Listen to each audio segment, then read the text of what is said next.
kelompok kami akan mempresentasikan mata kuliah Logika Matematika dengan judul materi yaitu Logika Proposisi.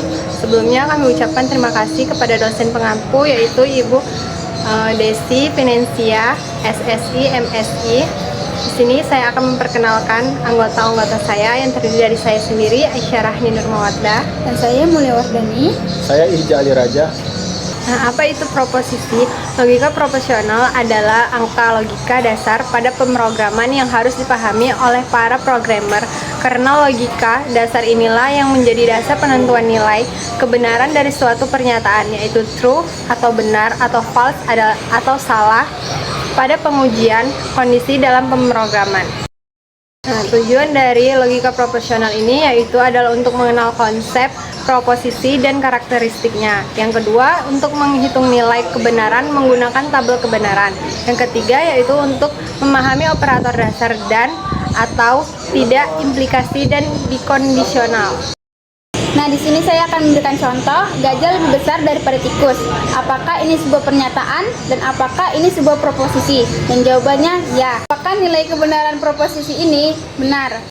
Ada contoh kedua yaitu min 10 ditambah 5 sama dengan 15. Apakah ini sebuah pernyataan dan apakah ini sebuah proposisi? Jawabannya ya. Dan apakah nilai kebenaran proposisi ini? Dan jawabannya adalah salah.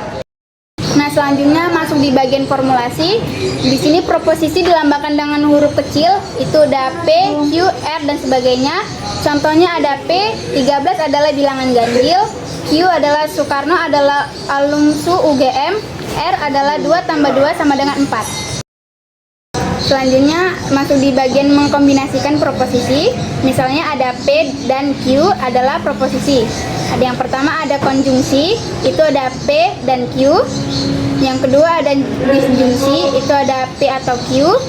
Dan yang ketiga ada ingkaran atau negasi dari P, itu tidak P.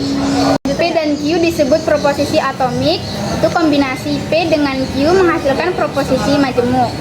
Selanjutnya masuk di contoh itu diketahui proposisi-proposisi berikut. Itu P adalah hari ini hujan, Q adalah murid-murid diliburkan dari sekolah. P dan Q adalah hari ini hujan dan murid-murid diliburkan dari sekolah. P atau Q hari ini adalah hujan atau murid-murid diliburkan dari sekolah. Maka negasi P adalah tidak benar, hari ini hujan atau hari ini tidak hujan. Selanjutnya yaitu tabel kebenaran dalam logika proposisional. Nilai dari P yaitu true, Q true, maka P dan Q adalah true. P-nya true, Q-nya false, maka P dan Q adalah false. P itu false, Q itu true, maka P dan Q-nya adalah false. P-nya false, Q-nya false, maka P dan Q adalah false. Selanjutnya P atau Q. Nilai P-nya true, Q-nya true, maka P atau Q-nya adalah true. P-nya true, Q-nya false, maka P atau Q-nya true. P-nya false, Q-nya true, maka P atau Q-nya true. P-nya false, Q-nya false, maka P atau Q-nya false. Selanjutnya untuk negasi P-nya true, maka negasi Q-nya false. P-nya false, maka negasi Q-nya true. Nah, selanjutnya contohnya yaitu P 17 adalah bilangan prima. Benar, pernyataan ini benar. Q adalah bilangan prima selalu ganjil. Pernyataan ini adalah salah. Maka P dan Q 17 adalah bilangan prima dan bilangan prima selalu ganjil. Maka pernyataan ini adalah salah. Tabel ini adalah tabel kebenaran dari proposisi majemuk.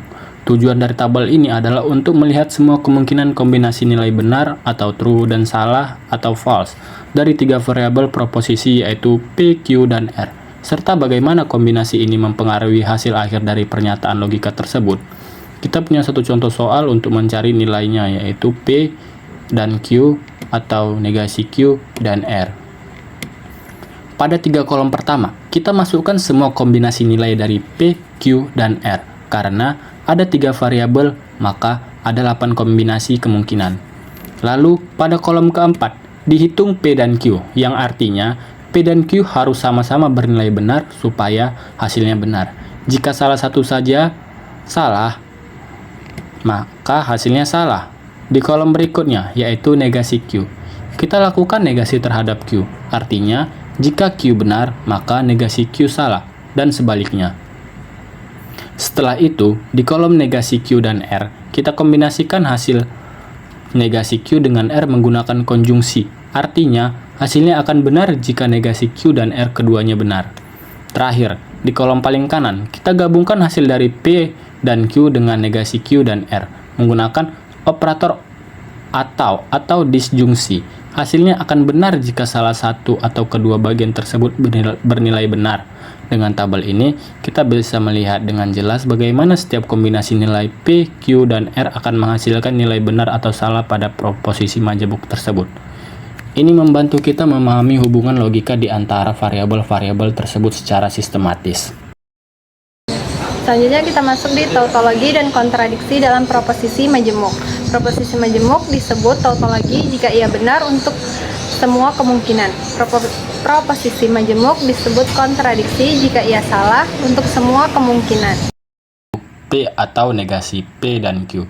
Tujuannya untuk membuktikan bahwa pernyataan ini adalah sebuah tautologi, yaitu proposisi yang selalu benar dalam semua kondisi nilai kebenaran P dan Q. Di kolom pertama dan kedua, kita memiliki semua kombinasi nilai kebenaran P dan Q. Kolom ketiga adalah hasil dari P dan Q, yaitu konjungsi antara P dan Q. Di sini hasilnya hanya akan benar jika P dan Q sama-sama benar. Selain itu, hasilnya salah. Lalu, di kolom berikutnya, kita negasikan hasil dari P dan Q menjadi negasi P dan Q. Jadi, jika P dan Q benar, maka negasinya salah, dan sebaliknya. Kemudian, di kolom terakhir, kita gabungkan P dengan negasi P dan Q menggunakan operator disjungsi. Artinya, hasilnya akan benar jika salah satu dari P atau negasi P dan Q bernilai benar.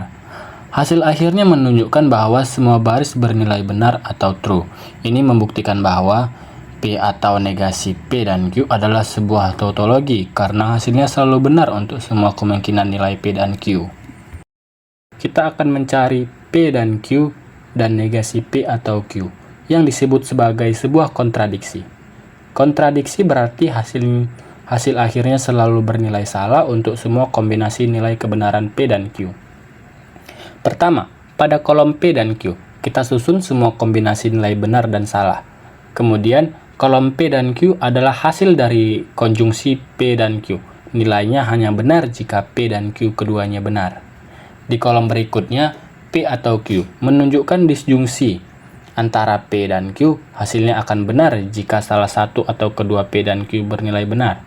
Lalu, kita negasikan hasil P atau Q menjadi negasi P atau Q, sehingga jika P atau Q bernilai benar, maka hasil negasinya salah, dan sebaliknya. Terakhir, pada kolom P dan Q dan negasi P atau Q, kita kombinasikan P dan Q dengan negasi P atau Q menggunakan konjungsi.